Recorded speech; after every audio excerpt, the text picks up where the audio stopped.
बेटा मैं आप लोगों को बताना चाहती हूँ, और वो यह है कि हर एक के जीवन में, हर एक के लाइफ में जन्म से ही हमें हर रिश्ता मिला हुआ होता है। हमारे पेरेंट्स, हमारे ग्रैंड पेरेंट्स, हमारे ब्रदर सिस्टर, ये सब हमें जन्म से मिला हुआ होता है। बट एक रिश्ता ऐसा होता है जिसका सिलेक्शन हम स्वयं करते हैं, जिसको हम खुद चुनते हैं। आप जानते हो बेटा वो रिश्ता कौन सा है? यस, दोस्ती का रिश्ता। कौन सा रिश्ता है? दोस्ती का रिश्ता। बेटा हम हमारे जीवन में, हर एक इंसान अपने जीवन में दोस्ती का चयन स्वयं करता है, अपने दोस्तों को खुद चुनता है ना। जैसे जैसे इंसान बड़ा होता जाता है, वो सामाजिक लोगों से जुड़ता है, ऐसे वैसे वो अपने जीवन में दोस्तों को बनाता जाता है। उसके जीवन में कई तरह के दोस्त आते हैं, लेकिन एक दोस्त ऐसा होता है जिसे उसे अपने आप से भी ज्यादा उस पर विश्वास होता है ना। स्वयं से भी ज्यादा हम अपने दोस्त पर विश्वास करते हैं, और यही दोस्ती हमारे जीवन में बहुत ही महत्वपूर्ण होती है। दोस्ती, मित्रता, ये हमारे जीवन का अनमोल धन होता है। और सच्चे दोस्त की यही पहचान होती है कि हमें उस पर बहुत ही ज्यादा विश्वास होता है, स्वयं से भी ज्यादा विश्वास होता है। दोस्ती की सबसे बड़ी ताकत ही क्या है? विश्वास है।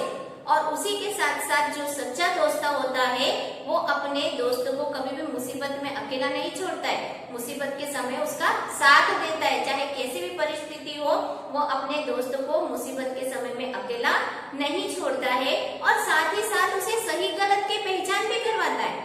जो दो सच्चे मित्र होंगे ना, वो आपस में एक दूसरे को सही गलत के बारे में भी बताएंगे कि आप जो कर रहे हो वो सही है या गलत है ना।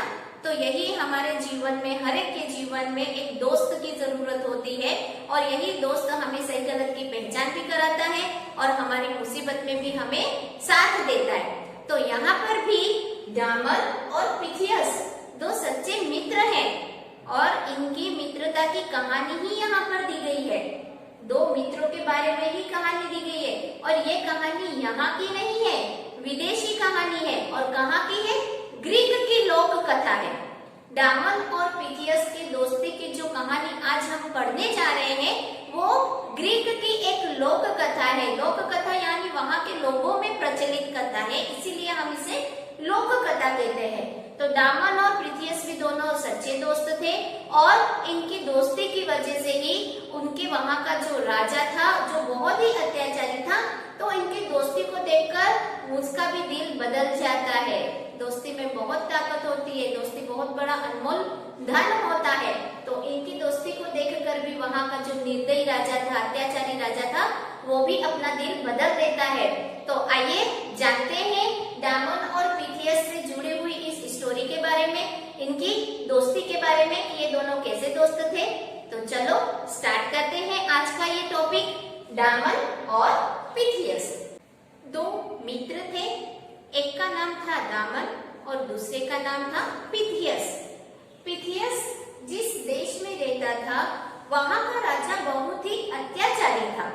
अत्याचारी यानी निर्दयी था, क्रूर था। तो हम इसको शब्दार्थ में लिखेंगे।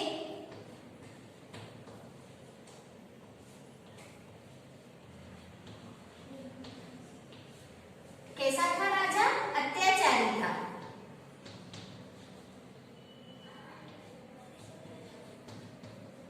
अत्याचारी यानी निर्दयी, दया नहीं थी उसके अंदर, निर्दयी राजा था।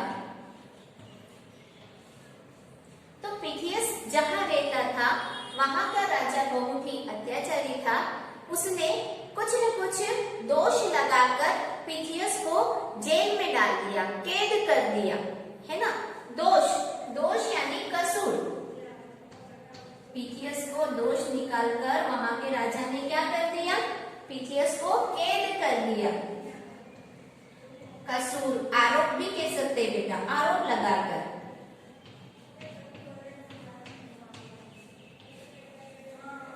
तो कसूर लगाकर, आरोप लगाकर पिथियस को कैद में डाल दिया और उसे फांसी की सजा सुना दी। जब पिथियस को फांसी होने वाली थी, उससे कुछ दिनों पहले ही, थोड़े दिनों पहले ही पिथियस से उसकी आखिरी इच्छा पूछी गई। आखिरी यानी लास्ट ख्वाहिश पूछी गई। उससे विश पूछी गई कि पिथियस आप जब आप मरने वाले हो तो उससे पहले आपका क्या ड्रीम है, आप क्या करना चाहते हो। तो इसी तरह से हर कैदी से जब उसको फांसी की सजा सुनाई जाती है तो उसे उसकी सजा से पूर्व एक ख्वाहिश पूरी की जाती है। इसी तरह से पिथियस को भी उसकी आखिरी इच्छा पूछी गई। तो पिथियस ने कहा कि मैं अपने परिवार से मिलना चाहता हूँ। तो राजा ने कहा कि ठीक है, अगर वो अपने परिवार से मिलना चाहता है तो पर उसकी जगह पर उसके कैद में जेल में किसी और व्यक्ति को रुकना पड़ेगा। अगर कोई व्यक्ति उसके स्थान पर रुकने के लिए तैयार हो जाता है तो पिथियस को छुट्टी दे दी जाएगी कुछ दिनों के लिए। तो दामन जो पिथियस का मित्र था, तो दामन पिथियस की जगह पर जेल में रुकने वाली बात को स्वीकार कर लेता है और दामन जेल में रुकता है और पिथियस अपने परिवार से मिलने के लिए चला जाता है। तो बच्चों, आपने देखा दामन और पिथियस की दोस्ती को कि पिथियस के लिए दामन जेल में तक रुकने के लिए तैयार हो गया। उसे पता था कि अगर पिथियस सही समय पर जेल में वापस नहीं आएगा, अगर पिथियस लौट कर नहीं आएगा तो ये फांसी की सजा दामन को मिल जाती। जो दिन निश्चित किया गया था, जो तारीख निश्चित की गई थी, अगर उस तारीख तक पिथियस वापस जेल तक नहीं आता है, वापस कैद में नहीं आता है, तो उसकी जगह पर जिस व्यक्ति को रोका जाता है उस व्यक्ति को फांसी की सजा सुनाई दी जाती है। ऐसी शर्त होने पर भी दामन खुशी खुशी इस बात को स्वीकार कर लेता है। स्वीकार कर लेना यानी मान लेना। तो हम इसको भी शब्दार्थ में लिखेंगे, स्वीकार करना, मान लेना। तो वह पिथियस की इस बात को मान लेता है क्योंकि उसे एक दूसरे पर विश्वास था। दामन को विश्वास था कि पिथियस लौट कर आएगा, है ना, और पिथियस को भी पता था कि मैं इसको धोखा नहीं दूंगा।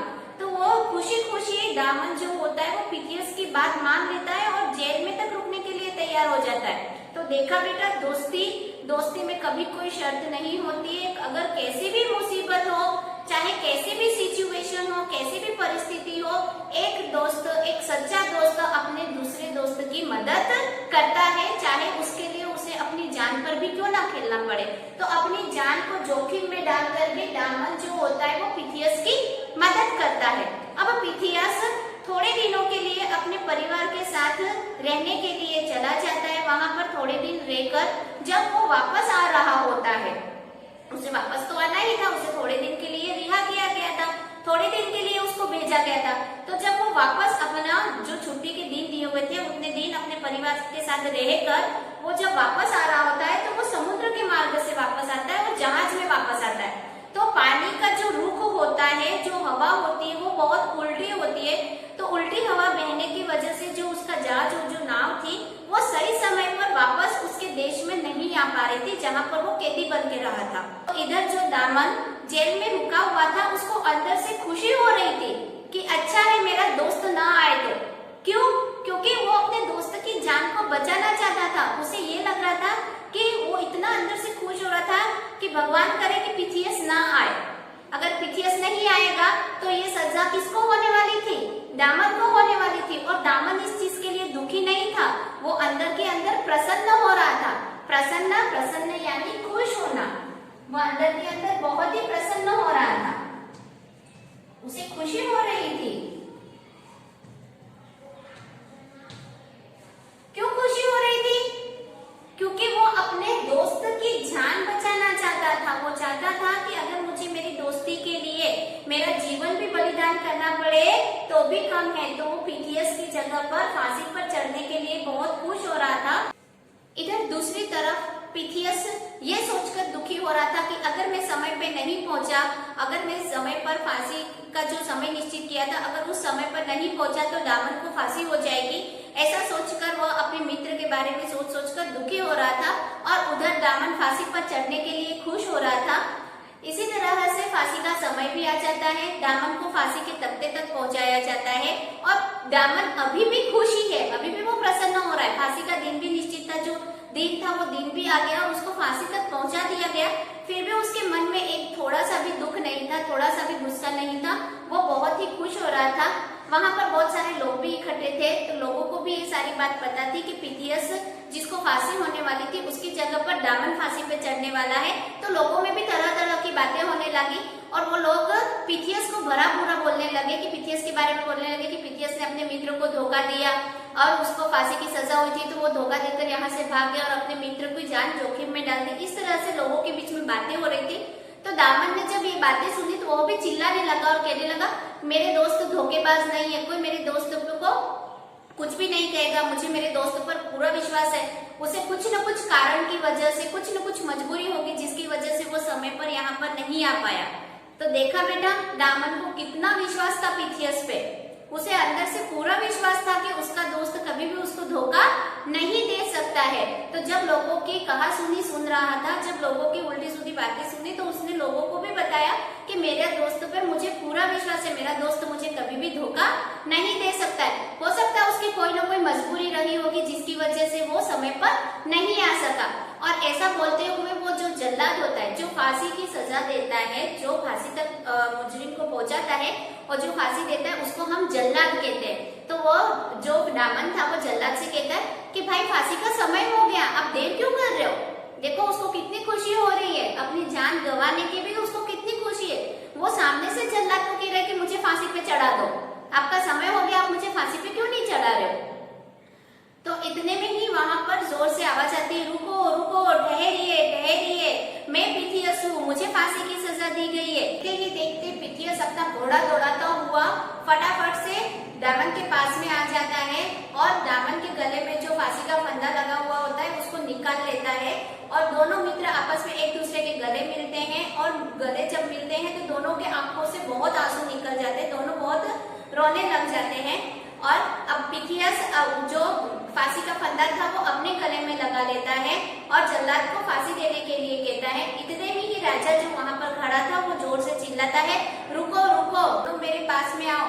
ऐसा कहकर राजा उन दोनों को अपने पास में बुलाता है और उनकी दोस्ती देखकर कहता है कि तुम जैसे दोस्तों की जोड़ी को मैं तोड़ना नहीं चाहता। मैं चाहता हूँ कि आप भी मुझे अपना मित्र बना लो, मुझे भी तुम जैसे दोस्तों की बहुत आवश्यकता है। देखो राजा का भी मन पिघल जाता है, राजा भी उन दोनों की दोस्ती को देखकर उसकी सजा माफ कर देता है, उसकी फांसी की सजा को माफ कर देता है और अपने पास में बुलाकर पिथियस को और दामन को दोनों को अपना मित्र बनाने को कहता है कि मुझे भी तुम अपना मित्र बना लो, मुझे भी तुम्हारे जैसे मित्र की जरूरत है, आवश्यकता है। ऐसा कहकर राजा की आंखों से भी आंसू निकलने लग जाते हैं। तो बेटा आप लोगों ने देखा कि किस तरह से इन दोनों मित्रों की मित्रता की वजह से, इन दोनों के प्यार की वजह से एक जो राजा अत्याचारी था, निर्दयी था, उस राजा का मन भी बदल गया और उनकी आंखों से भी आंसू निकलने लगे और वो इन दोनों को दोस्त बना लेता है।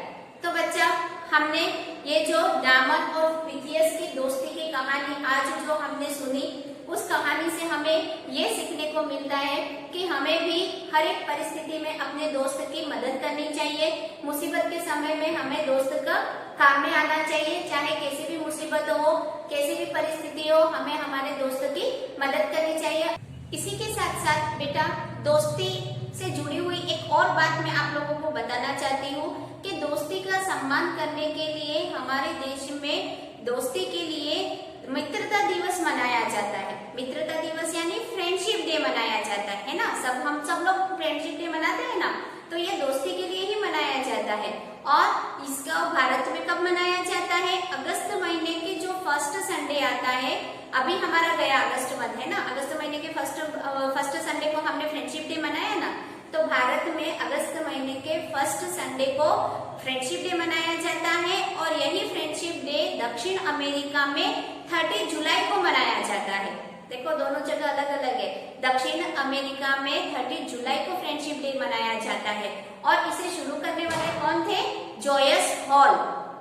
ओके बेटा, तो आई होप आप सबको ये स्टोरी अच्छी लगी होगी, आप सबको ये स्टोरी समझ में आ गई होगी। तो okay, bye all of you.